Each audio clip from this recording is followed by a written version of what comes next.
वैसे अगर मैं आपसे कहूं कि किसी एक खिलाड़ी को आपने क्रेडिट देना है तो आप कौशल परेरा को देंगे या सिकंदर रजा को? यार सबसे पहले तो मुबारकबाद लाहौर को, क्योंकि third title on the trout है। सिर्फ पिछला सीजन आपको पता उनका अच्छा नहीं गया था, लेकिन जिस तरीके की परफॉर्मेंस आपको नजर आई है, ज्यादा क्रेडिट तो मैं अगर ओवरऑल मैच की देखूं, मुझे पता मुश्किलात तो थी सिकंदर रजा की, लेकिन कुशाल परेरा को देना चाहूंगा, क्योंकि जिस तरीके की उसने इनिंग्स खेली है, क्योंकि वो उस वक्त रिक्वायर्ड थी। आपको पता है, तो आपने 17-16 का आपको याद हो रन, अपना कम से कम रन रेट जो है वो हो चुका हुआ था, प्रेशर सिचुएशन थी। फिर अगर उसने वो जो अनबीटेबल जो 2 छक्के मारे हैं मोहम्मद आमिर को, आप वो अनबिलीवेबल थे जो शॉट्स उसने खेले, जो बिल्कुल मोमेंटम चेंज करके लेके यहाँ पर आई। लेकिन ऑब्वियसली सिकंदर रजा की अगर बात करें, जो एक फटीग कैरी उसने की है, कल इंग्लैंड में था, जैसे आपने राइटली पॉइंट आउट किया कि सुबह दोपहर का खाना कहीं अबू धाबी में खा रहे हैं और टॉस से बस 15 मिनट पहले पहुंचे हैं, तो बड़ी, मैं कहता हूँ एक लाहौर कलंदर की मैनेजमेंट को हैट्स ऑफ है कि उनको उस टाइम स्पैन के अंदर स्टेडियम तक पहुंचाना, क्योंकि मैच के तक वो अपना मैच फिट रखना अपने आप को, ये बहुत बड़ा चैलेंज होता है, क्योंकि आपको पता है ट्रैवल फटीग होती है, प्लेयर को आसान नहीं होता। और इतने बड़े मैच के अंदर एंटर होना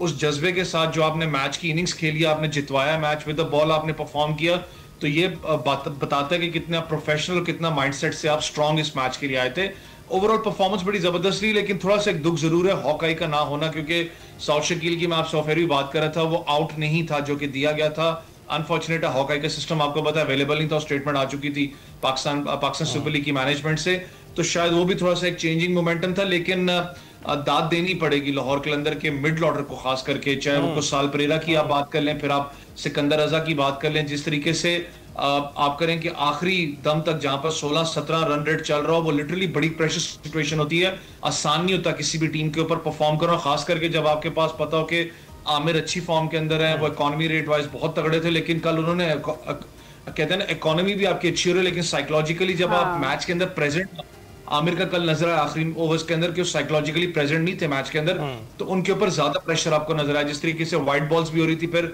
2 छक्के अनएक्सपेक्टेड लगे हैं मोहम्मद आमिर को, तो जो टॉप क्लास परफॉर्मेंस थी, मैं कुशाल परेरा को ज्यादा रेट कर रहा हूं इसमें। ओके। और सलीम खालिद साहब, जिस तरह से भी हम बात कर रहे हैं कि पूरी टीम को ही क्रेडिट जाता है, लाहौर कलंदर्स के तमाम खिलाड़ियों ने फतह में अपना हिस्सा डाला, कोयटा से गलती कहां पर हुई और लाहौर को मौका मिला, या फिर जो फहीम अशरफ का पहला ओवर है उसने मैच का पासा पलट दिया, क्या कहेंगे? देखिए, फहीम अशरफ ने जब बैटिंग की थी तो उन्होंने 23 रन जो बनाए थे, काफी देर तक ऐसा लग रहा था कि वो 23 रन ही फैसला कुन किरदार साबित हुए मैच के नतीजे में, और वो लाहौर कलंदर को महंगे पड़ जाएंगे। लेकिन जब बॉलिंग की उन्होंने पहले ही ओवर में दे दिए, वो हिसाब बराबर हुआ, लेकिन आखिर तक मैच इंटरेस्टिंग चल रहा था। लेकिन वो कहते हैं ना कि जिनके ऊपर आपका बहुत ज्यादा इन्हिसार था, वही बॉलर जो थे वो अच्छा परफॉर्म नहीं कर सके, चाहे वो फहीम हो या आमिर हो। आमिर ने ज्यादा मायूस इसलिए किया कि आमिर की बहुत ज्यादा हाइप बनाई गई थी इस पूरे इवेंट में भी, आमिर आमिर क्या पता नहीं आमिर ने क्या कर देगा, आमिर क्या कर देगा, और जिस तरह से वो पिट रहे थे वो देखने के काबिल था। वो बच्चों को तो खूब आंखें दिखाते थे, शुरू में आपने देखा होगा मैच में आउट करके, लेकिन कल जिस तरह उनकी पिटाई हुई और पूरा मैच जिस तरह की वो बॉलिंग कर रहे थे, चले अगर आप अच्छी बॉल करें, वो बैट्समैन अपनी काबिलियत से शॉट खेले तो समझ आता है, लेकिन क्रूशियल लम्हात में फुल टॉस बॉलिंग, वो भी आमिर की जानिब से, वो तो हमें वर्ल्ड कप वाला याद आ गया जिस तरह अमेरिका वाले मैच में हुआ था। तो ये मैं तो कहता हूँ कि बॉलिंग जो थी, जो इनके टॉप प्लेयर थे, आखिर में उन्होंने बड़ा मायूस किया, क्योंकि स्कोर बहुत अच्छा था। कोई भी पिच हो, कैसी भी कंडीशन हो, जहां भी हो, 200 प्लस टेस करना T20 क्रिकेट में इतना आसान नहीं होता। और अगर आप देखें आखिर तक ये मैच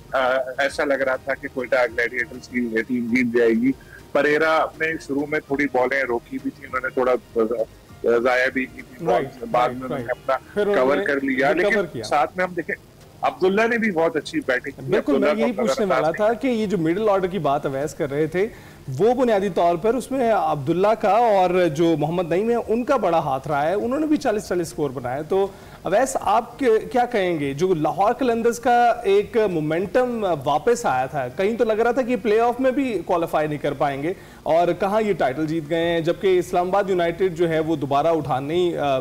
भर सके, और उसके साथ साथ कोयटा ग्लैडिएटर की बात करें तो वो अच्छी फॉर्म में नजर आ रहे थे। तो ये लाहौर कलंदर्स कैसे कम बैक कर पाया? अच्छा यार, अगर प्लेऑफ्स की बात करें तो जो आपने भी बात की ना, ज्यादा रोल आपको पता है उनके बॉलर्स ने नहीं, उनके बैट्समैन ने रोल प्ले किया, चाहे वो फखर जमान की मद में हो, चाहे नईम की मद में हो, चाहे अब्दुल्ला शफी की मद में हो। इन तीनों ने बहुत तगड़ा एक रोल, मैं कहता हूँ, पूरे पाकिस्तान सुपर लीग के अंदर प्ले किया। मुझे पता start of the Pakistan super league Naeem इतने कोई अच्छे आपको टच में नजर नहीं आ रहे थे। अभी भी कल अगर आप कमेंटेटर्स की बात करें, वसीम भाई मौजूद थे, रमीज भाई, तो वही की बात कर रहे थे कि अभी भी नईम ने सीखना है, क्योंकि उसका नया एक टूर्नामेंट है, बड़े लेवल पे पहली दफा वो खेल रहा है, क्योंकि उसकी ज्यादा शॉट आपको पता है कि आप कर ले ऑन साइड पे है या डीप मिड विकेट की तरफ वो ज्यादा उसका रेंज जाता है as compare to off side की अगर बात करें, तो उसने थोड़ा बहुत सीखना है उस चीज को। लेकिन इतने बड़े प्रेशर मैच के अंदर आके फिर मोमेंटम को चेंज करना, जिस तरीके से फहीम अशरफ को उन्होंने आपको पता दूसरे ओवर के अंदर एक टारगेट किया, वो दिखाता है कि कॉन्फिडेंस लेवल आपका इसलिए अच्छा होता है क्योंकि आपने पिछले मैचेस के अंदर परफॉर्म किया हुआ है और आपके पास किल का लाइसेंस दिया हुआ है आपकी टीम ने कि भाई आपने अपना किल का लाइसेंस है कि आप जाके एग्रेसिव स्कोर करके हमें दो, और वही फहीम अशरफ सॉरी कल नईम आपको नजर आया करते हुए। अब्दुल्ला शफीक की बात करें तो start of the Pakistan super league आपको याद है 1-2 इनिंग्स उन्होंने अच्छी खेली थी, फिर बीच में बुरा पैच उनका आया, लेकिन कल जिस तरीके से फिर उन्होंने कल इनिंग से खेली तो पता लगा कि यार टेम्परामेंट है इस लड़के में। टेक्स्ट बुक शॉट्स तो उनकी undoubtedly one of the beautiful shots हैं। वो कहते हैं ना आसान अल्फाज में कि ऐसा प्लेयर है नेट में खड़ा हो तो स्टांस से पता लगता है कि यार हाँ सिलेक्ट हो गया, इसको टीम में सिलेक्ट कर दो। तो कल पता लगा कि यार उनके अंदर वो कैपेबिलिटी है। अनफॉर्चुनेटली बैड पैचेस जरूर आते हैं, जैसे अनफॉर्चुनेट था कि साउथ अफ्रीका में उनको 3 आपको पता अंडे बड़े गलत टाइम पे पड़े, जिसकी वजह से चैंपियंस ट्रॉफी उनको ड्रॉप कर दिया गया था, वरना वो शायद पाकिस्तान टीम का हिस्सा होते। तो ये सारी चीजें थी, लेकिन दाद देनी पड़ेगी शाहीन शाह अफरीदी को इस सेंस में भी। पूरे पीएसएल की अगर सीजन की बात करूं तो उनका कोई पीएसएल सीजन इतना मैं कहता हूं कलरफुल इस सेंस में नहीं रहा, क्योंकि लीग रन्स आपको पता है बहुत होते रहे हैं। उनकी बॉलिंग यूनिट की अगर बात करूं, जो स्ट्राइक फास्ट बॉलर की बात करते हैं 1-2 ओवर्स आपको तगड़े नजर आते थे, लेकिन जब आप टीम से ड्रॉप हुए हो तो जो साइकोलॉजिकल प्रेशर होता है, ऐसा फास्ट बॉलर की बात कर रहा हूं,